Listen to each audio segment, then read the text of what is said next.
They lined them up against a wall, 50 German soldiers. They had their hands in the air. They were surrendering. They were begging for their lives under the Geneva Convention.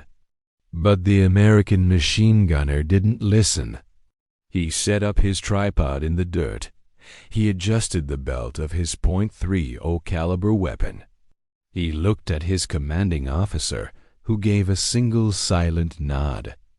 And then ... he pulled the trigger. For 10 seconds, the only sound in the world was the roar of an American machine gun massacring unarmed prisoners. This wasn't a battle. It was an execution, and the men pulling the trigger weren't villains.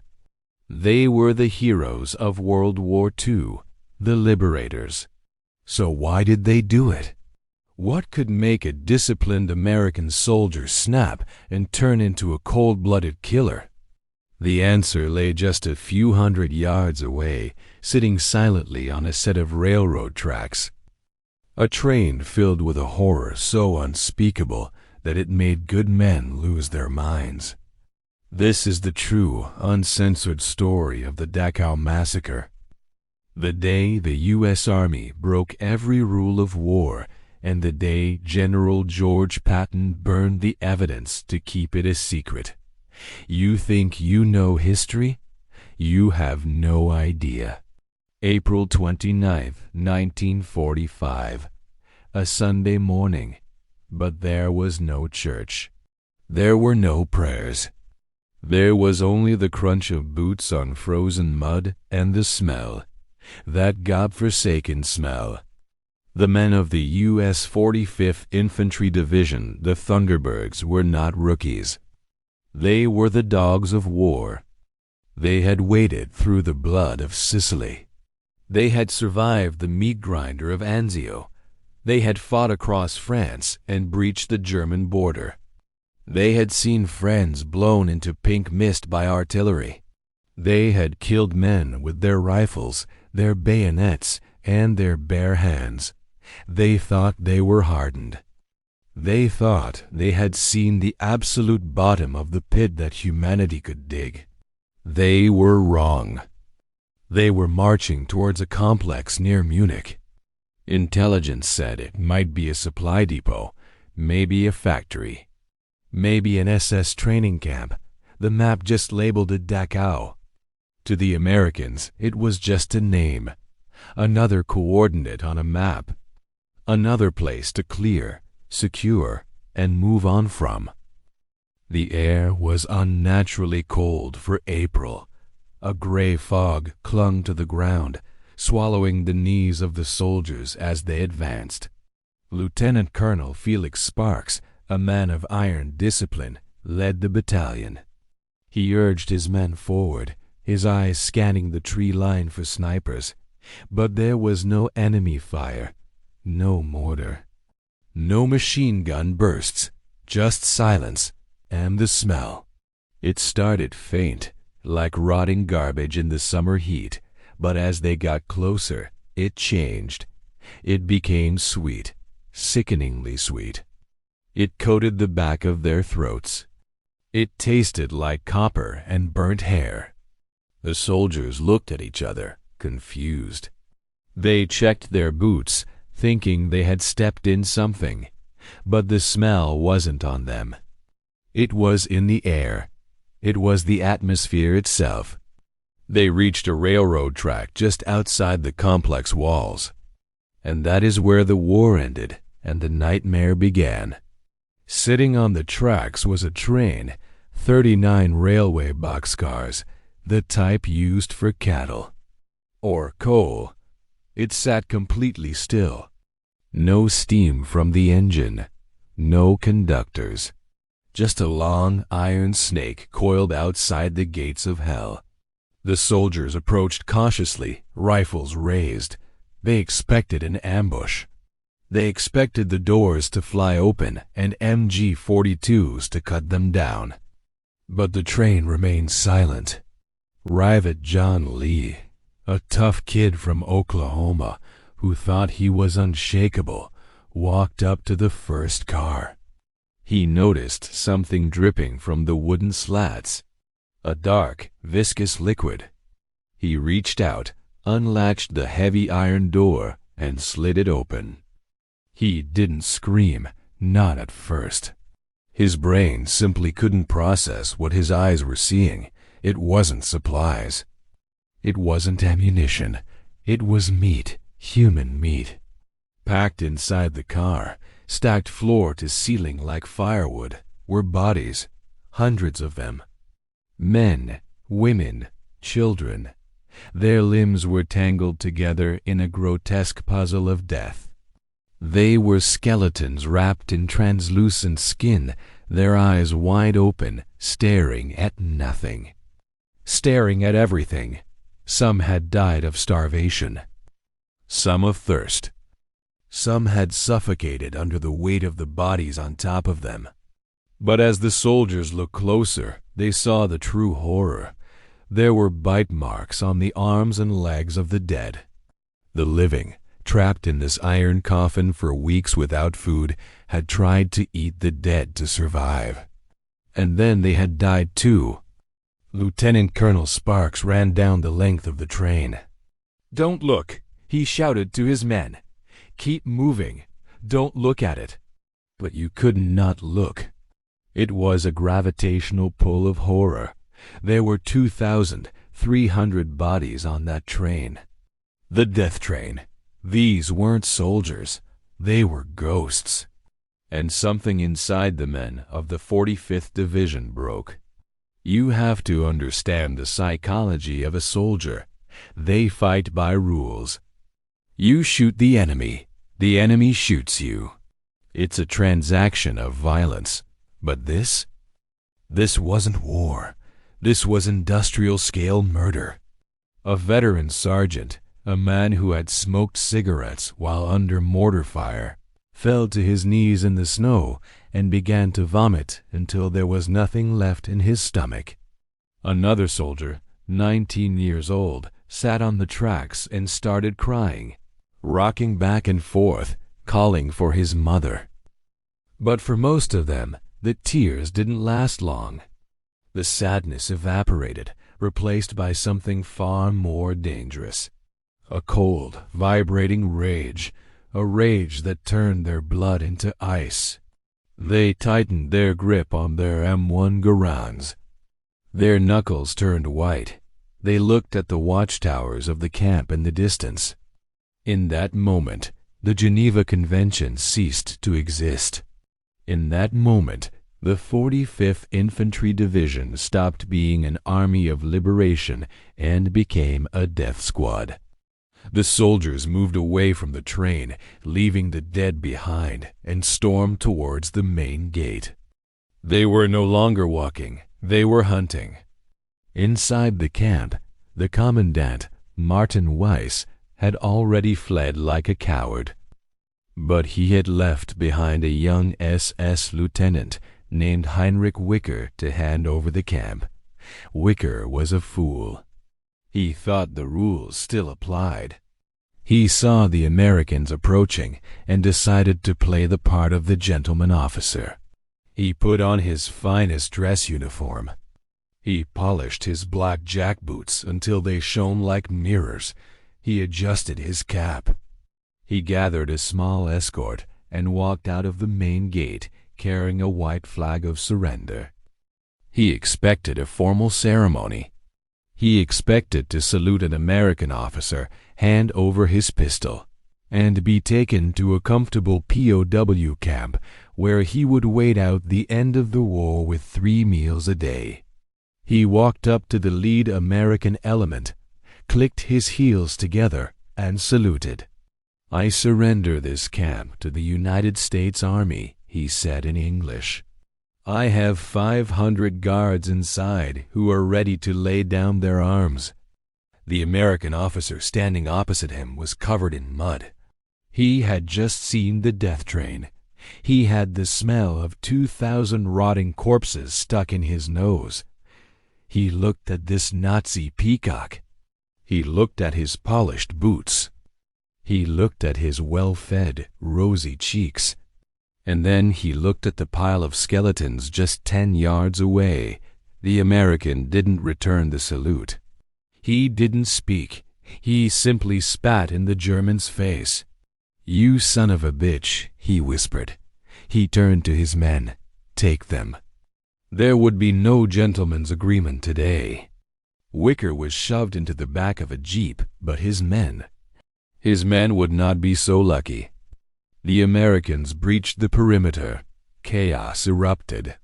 Inside the wire, 30,000 prisoners, living skeletons in striped pajamas, saw the green uniforms of the U.S. Army. A roar went up, a sound that was half scream, half cheer. They rushed the fences. Americans, Americans, decking. They were crying. They were reaching through the barbed wire just to touch the boots of the liberators. But the liberators weren't looking at the prisoners. Their eyes were fixed on the gray uniforms of the SS.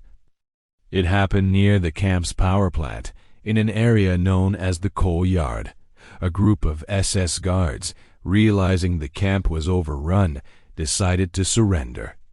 They came out of the barracks, hands raised high in the air. "Hitler kaput," they shouted. "Hitler is finished. We surrender.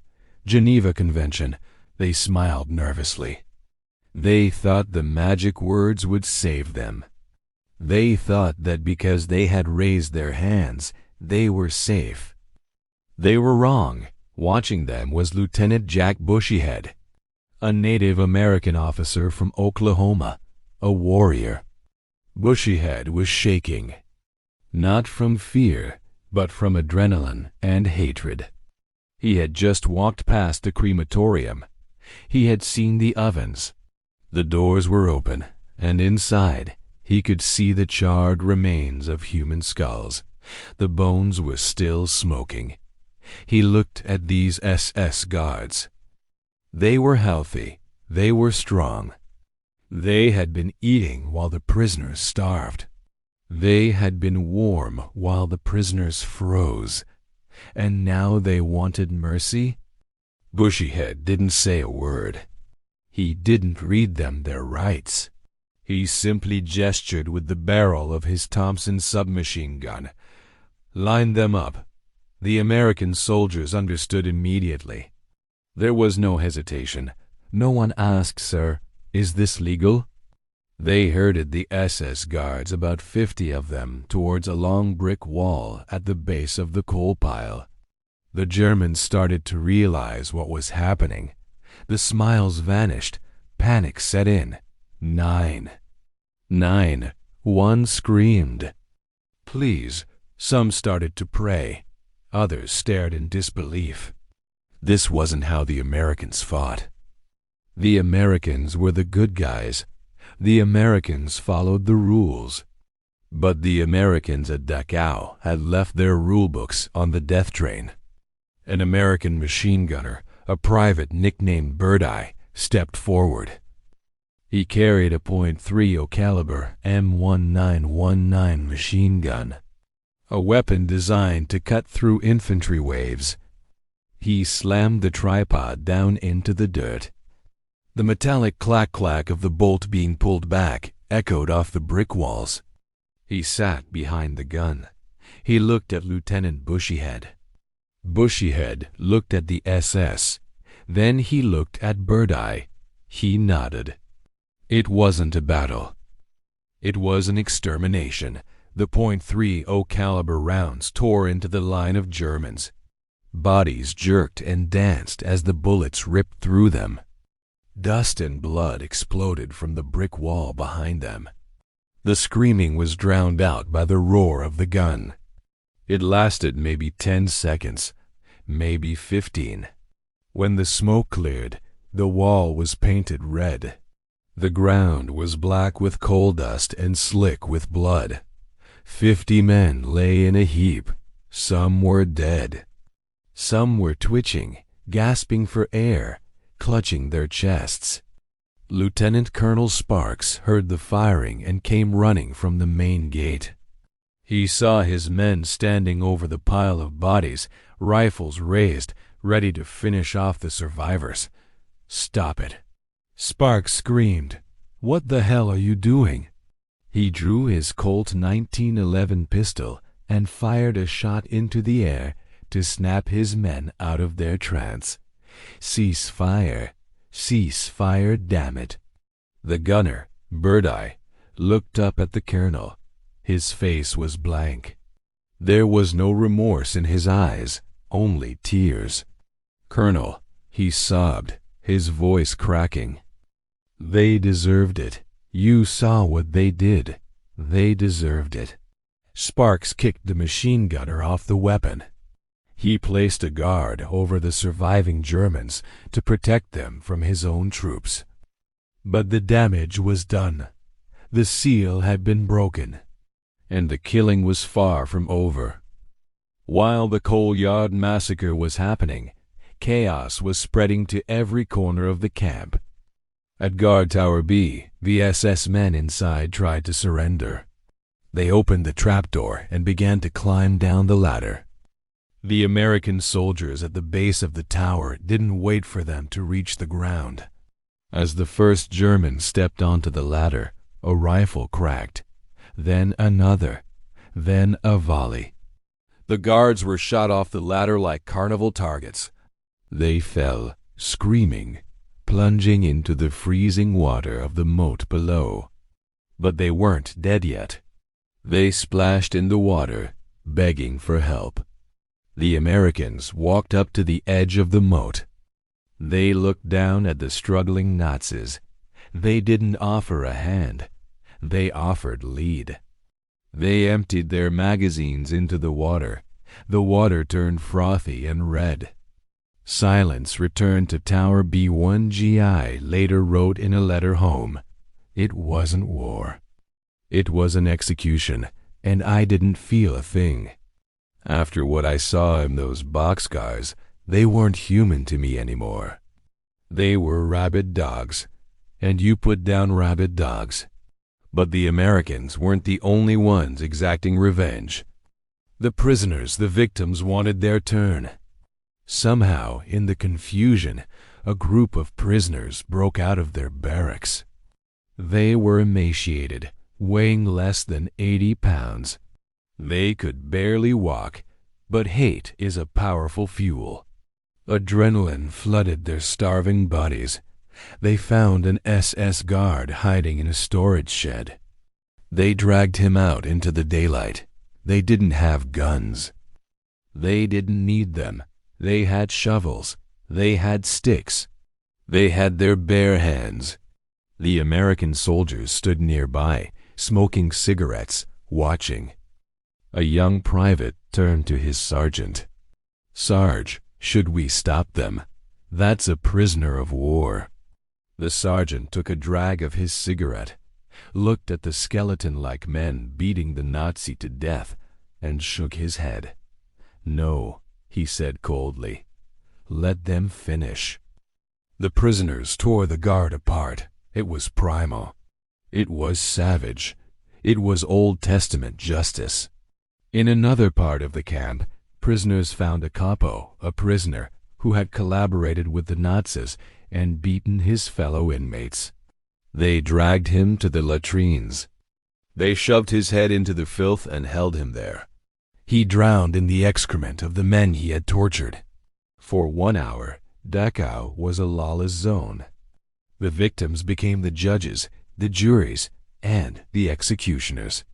And the United States Army simply looked the other way. Eventually, order was restored. Lieutenant Colonel Sparks regained control of his battalion. The surviving Germans were locked up. The medical teams moved in. But secrets are hard to keep when there are cameras involved. Signal Corps photographers had been there. They had snapped photos of the coal yard. Photos of American soldiers standing casually over piles of executed Germans. Photos of the machine guns set up at the wall. A few days later, an investigative team arrived, led by Lieutenant Colonel Joseph Whitaker. They interviewed the soldiers. They collected the photos. They wrote a report. Title: Investigation of alleged mistreatment of German guards at Dachau. The report was damning. It was bulletproof. It concluded that American troops had violated international law. It recommended court-martials for Lieutenant Bushyhead, for the machine gunners, and even for Colonel Sparks. It recommended that the heroes of Dachau be treated as criminals. The report moved up the chain of command. It was a hot potato. No one wanted to touch it. Finally, it landed on the desk of the man himself. General George S. Patton, old blood and guts. Patton was a strict disciplinarian. He was a man who fined soldiers for having their buttons undone. He demanded perfection. He sat at his desk and read the report. He looked at the photos of the dead SS guards. Then he looked at the other photos. The photos of the death train, the photos of the gas chambers, the photos of the starving children. Patton knew what his men had seen. He knew that the SS were monsters. He had called them the slime of the earth. He summoned the investigating officer to his headquarters. He held up the thick file. "What is this garbage?" Patton barked. "Sir," the officer replied nervously, "it is evidence of war crimes committed by the 45th Division." Patton stood up. He threw the report onto his desk with a heavy thud. "War crimes?" He roared. "You walk into a place like that, You see 2,000 dead bodies on a train. And you expect my boys to follow the rule book? Hell no." Patton looked the officer in the eye. These men were overwrought. They had nervous trigger fingers. It happens in war. Then General Patton did something that became legend. He didn't sign the court-martial papers. He didn't order an arrest. He took the report, the photos, the evidence, and he burned it. He told his staff, "There will be no trial." The SS got exactly what they deserved: dismissed. General Dwight D. Eisenhower, the Supreme Commander, agreed. He realized that putting American heroes on trial for killing Nazi monsters would destroy the morale of the entire army and the public back home. So the order came down: quash the investigation. The charges were dropped. Lieutenant Jack Bushyhead, who ordered the shooting, went home to Oklahoma. He became a lawyer. He never spoke about that day. He died in 1977, a silent hero carrying a dark secret. The Dachau Reprisals remain a controversial topic to this day. Neo-Nazis and revisionists use it to say, "Look, the Americans were bad too. They committed war crimes." But historians and anyone with a soul see it differently. This wasn't a planned genocide. It wasn't systemic evil. It was a human reaction. It was the snap of the human mind when confronted with pure distilled evil. When you see a child starve to death, when you see a room full of bodies stacked like firewood, can you remain a professional soldier, or do you become an avenger? The soldiers of the 45th Division made their choice. They chose vengeance, and General Patton chose to protect them. Today, at Dachau, there is a memorial. It honors the 30,000 victims of the camp. Candles are lit. Prayers are said. But walk around the back to the old coal yard. There is no memorial for the 50 SS guards who died against that wall. Lauverwand, that wall. There are no flowers. Their bodies were buried in unmarked graves, forgotten by the world. History has judged them. They were the architects of hell, and on April 29th, 1945, they finally met the devil.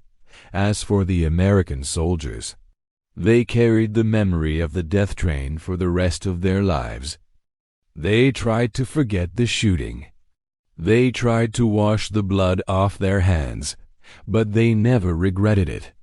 One veteran, speaking years later, stared into the camera and said, "I know killing prisoners is wrong. I know the law. But that day, at that place, it felt like the only right thing to do." This is the hardest question in war. If you had stood in the snow that morning, if you had smelled the death, if you had seen the train, would you have pulled the trigger? Be honest. Let me know in the comments below. This is Iron Legacy. Over and out.